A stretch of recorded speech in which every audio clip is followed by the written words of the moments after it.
What's going on, guys? Today not only are we going to talk about one of the coolest zoom effects ever made, but we're also going to show you guys how to do it within Adobe After Effects.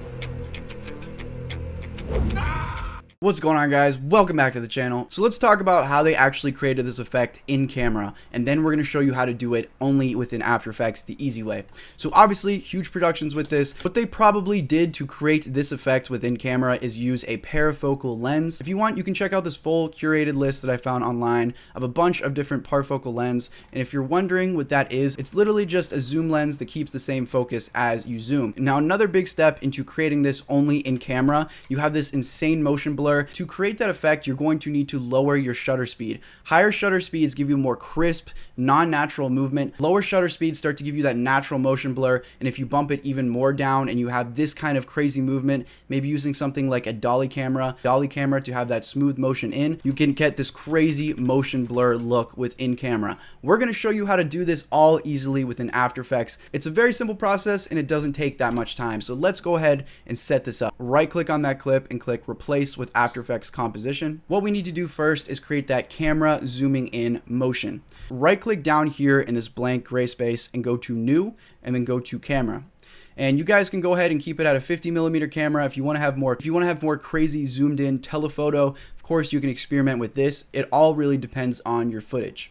Go ahead and click OK. The reason why we're using a camera to zoom instead of just going in and scaling it is because you have more control whenever you have a camera. You keep it separate from your position scale, and if you want to, you can use your camera controls here and then hop back and change your position scale later. So it's just a little bit easier. It also gives you access to changing around in 3D if you wanted to. What you need to do next is you need to click this toggle switches and modes button here until you see this little cube switch. Go ahead and switch that on for your footage that you've got here. That will enable it into a 3D layer so that it can actually be affected by the camera. If for some reason you're trying to change your position of your camera and nothing's happening, you need to make sure that it's A, a 3D layer, and B, you don't have a collapse transformation switch on as well. So if that's on, switch it off to get it to work. Okay, now let's create our camera zoom effect. So what we're going to do is scroll a little bit in the timeline so that it happens after a few seconds, and then we're going to go ahead and make some animation keyframes. So hop down here to our transform options, go ahead and click, drag down to highlight all of those keyframes for our position and scale, and now drag to where you want the quick zoom to end. So we're going to go to around here, right where you can see his eye. Next, what you want to do, click C on your keyboard and you'll see these little camera controls pop up. If you don't see them, they're up here on your toolbar. Make sure you're selecting this forward and back tool, and then just go ahead and zoom. Click C on your keyboard to switch to your 4 positional tool, and just make sure you're placing this zoom exactly where you want it to end up. And because we have those keyframes enabled, it automatically made those keyframes. So now we have a quick little zoom animation just like that. So that's the first part of it, but it's not as simple as that. Also, a little side tip with the camera tool, since you are zoomed in, if you're moving a little bit over with our keyframes already enabled, we can just make little adjustments to keep whatever we want centered. Depends on if there's a lot of motion in your clip. So there we go. We have a nice little zoom effect. Now we need to add one of the biggest key features to what makes this a crash zoom. It isn't just zooming in like this. We need to really add this crazy looking motion blur. Let me show you exactly how we can do that within After Effects. So first off is we're going to click the toggle switches and modes button again down here until we can see our little motion blur switch. These 3 little circles here, go ahead and check that. Now, a lot of people, they make the mistake of checking that and saying, where's my motion blur? You need to always make sure that you're also enabling it in the composition. So check this, enable motion blur, and now you're gonna see if we press play, bam, we have some motion blur going on here. Let me show you how we can customize this. Hop up to your composition, go to composition settings, and you're going to want to go to advanced. Now at this tab, you're going to see a little motion blur option and it says shutter angle. What you guys can do is actually crank that up or down, and that will actually affect how much motion blur is going to be put into the clip. So it's default at 180. If you put it up to something like 300, you're going to have more wider range of motion blur. So like I said, it's very easy to do. We're going to show you a better way to do it using 2 different clips, one wide angle and one close up. They did that a lot in Django, where they would switch into a close up as it's zooming. And in my opinion, it gives you more of a pop effect with this crash zoom. So let's go ahead and file, save this, and we can hop back into Adobe Premiere. And like I said, with that dynamic link, Now we have our crash zoom in there. Also, if you want to change the speeds of the zoom at all, just go back, open up your camera options, and then you guys can go ahead and move this keyframe. If you want the zoom to be faster, pull the keyframes back. If you want it to be slower, drag them out. So I pulled it a little bit back, and bam, we have a little bit of a faster zoom, and that looks pretty sick. Now, before we show you with the two different scenes, the close-up and the regular, let me first give you a little side tip that relates completely to customizing this. Now, a nice thing that I like to do is I'll find the exact spot where this crash zoom stops. I'll make a little cut there, so click Control K. Then what I like to do is I'll move 3 frames over, so 1, 2, 3, Control K. I'll go back to the middle, and then 3 frames the other way. And then with this little section of right where the transition happens, we can select, right click, nest those, and you can add any little customized effect, shake, whatever it is to spice this up and add your own twist to it. If you are looking for some preset effects, anything from glowing, flickering, any type of creative effect, check out my website. We have a bunch of super cheap presets. A lot of you may be familiar with this, a lot of you may not. We also have free assets all across the board, transition packs, effects packs, but make sure you don't sleep on that. Hopping back into our project, if you have any presets, plugins, something like a little camera shake, and it'll just add a little bit more pop, a little bit more fluidity into there. So experiment with it. Okay, so we showed you how to do that. Now let me show you how we can do it the proper way. So we have a wide angle shot here. A lot of the times, if you're further away even than this, it works a lot better. So having a nice wide angle shot will really sell this effect well. Next, we have a closer shot here. If you want it a bit closer, you can just scale it in. So let's go through our same process.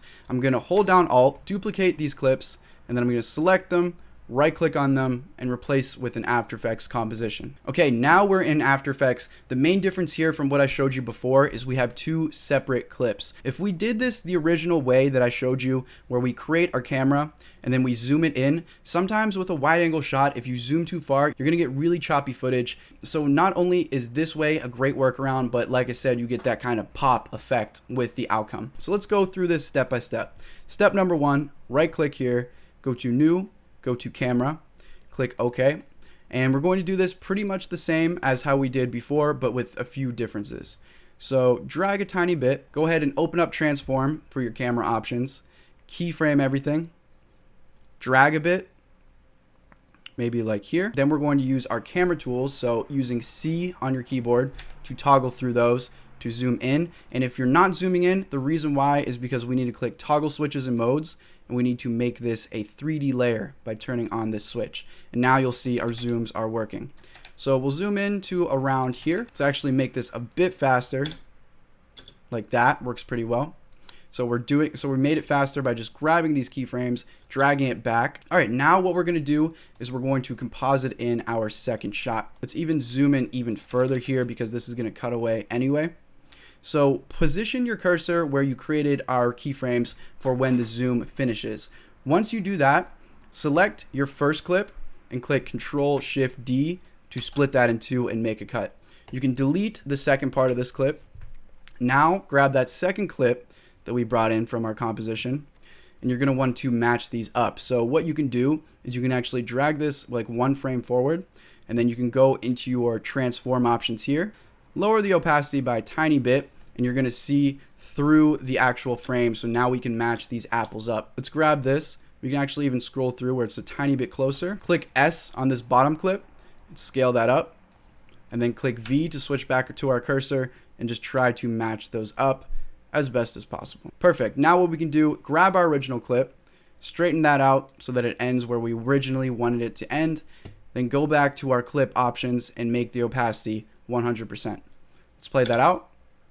Bam. So you'll see you really get that kind of pop effect because you're still switching to a similar shot, just of a close-up, but because it is a different shot, you're getting that tiny little pop difference, which really sells the effect. Now all we need to do is add that motion blur we've been speaking of. So let's go over how we can do that. What we're going to do is we're going to go to our toggle switches and modes. We're going to make sure that we can see our motion blur switch, and we're going to enable that. We're going to want to turn that off, and then we can turn on our motion blur for the bottom clip as well. Next, what we can do is we're going to want to enable motion blur for this composition. Make sure you're doing that every single time you're trying to use motion blur or it just won't work. That's one thing that I forget a lot personally as well. So enable that, and then if you want to customize the motion blur itself, remember you go to composition, composition settings, advanced, and then you buff up your shutter angle, and you can compare, see what that's looking like. And you'll see here, if we just go frame by frame, you can click page up and page down on your keyboard. It's a tiny bit over to the right, so we'll grab that,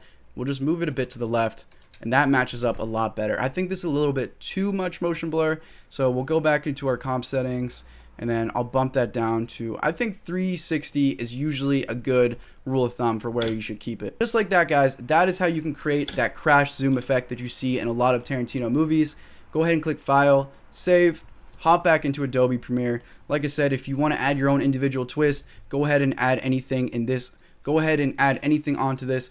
Other than that, guys, I hope you did enjoy this video. Like I said, short, sweet, and easy. If you want to see the other two videos that are similar to this, the Tarantino titles tutorial and the gritty black and white film look, links to those will be down below. Check those out if you're interested. As always, guys, thank you so much for watching. Thank you so much for supporting, and I'll see you guys in the next one.